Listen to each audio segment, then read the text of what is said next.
senior representative from the World Bank, senior government officials, and distinguished guests, ladies and gentlemen, good morning. Thank you for joining us in this important and timely policy dialogue. For those of you visiting Mogadishu for the first time, please accept our warm welcome. If you will, I hope you will get to enjoy the ambience of the cloudy skies and cool breeze of the Indian Ocean. It is one of the unique blessings we get to enjoy here free of charge. On a more serious note, despite being blessed with remedial resources, Somalia has continued to face many challenges, especially since the collapse of the central government in 1991 and inducing instability. Recurring natural disasters, food insecurity, armed conflicts, and inadequate financial resources have only worsened the situation, resulting in widespread displacement and poverty.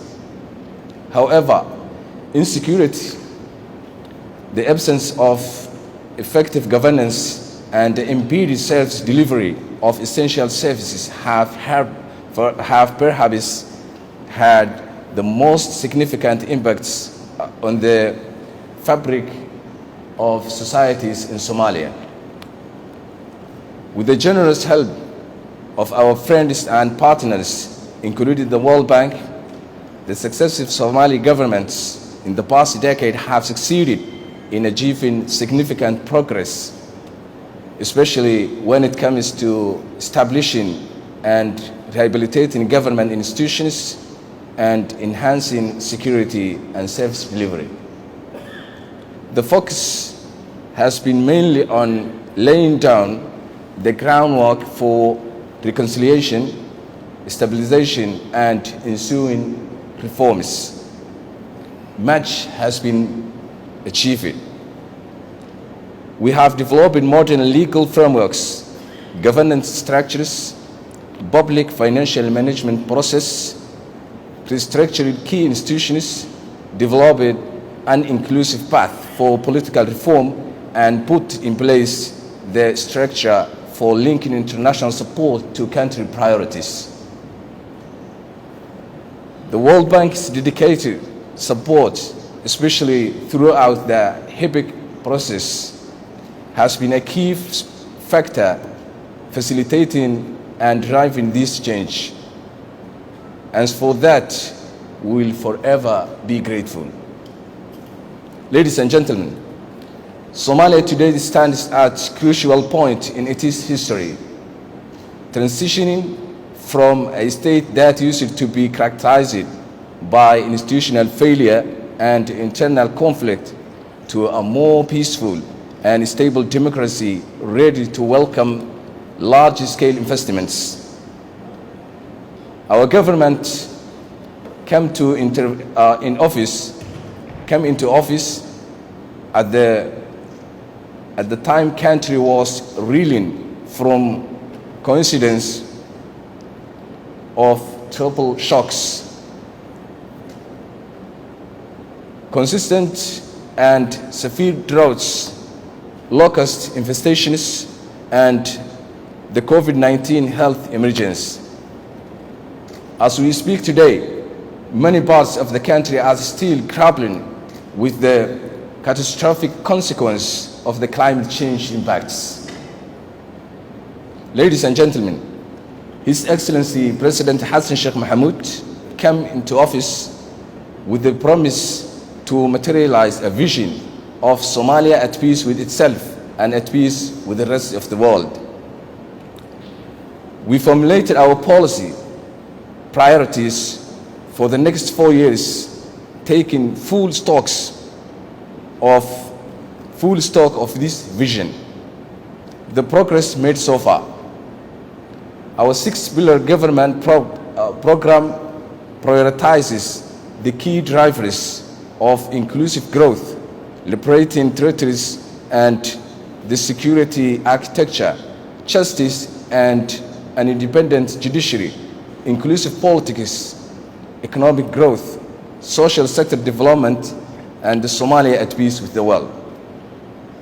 But as the renewed Nobel Peace Prize laureate Muhammad Yunus once said, peace is threatened by unjust economic, social, and political order, absence of democracy, and environmental degradations. We must certainly believe that peace cannot be simply achieved through military means. Actually, socio-economic development is in fact an important factor in achieving and sustaining peace.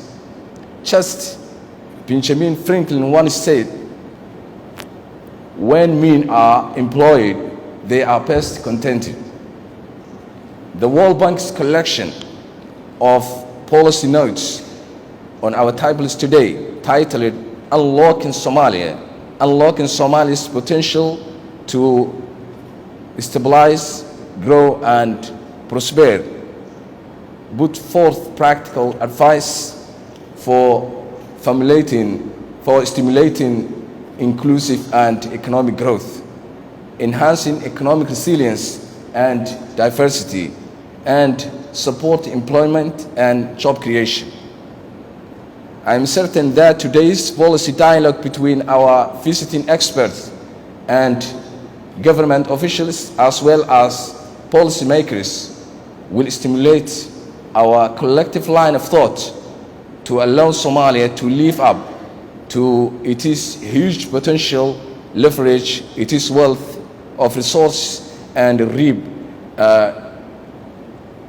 demographic dividend. Ladies and gentlemen, I cannot emphasize the importance of the generous assistance Somalia has been receiving from the World Bank and other development partners in paving the way for our country and our people to able to stand on their own feet. To be specific, the different projects implemented by the World Bank have been instrumental in building resilience and nurturing effective governance institutions.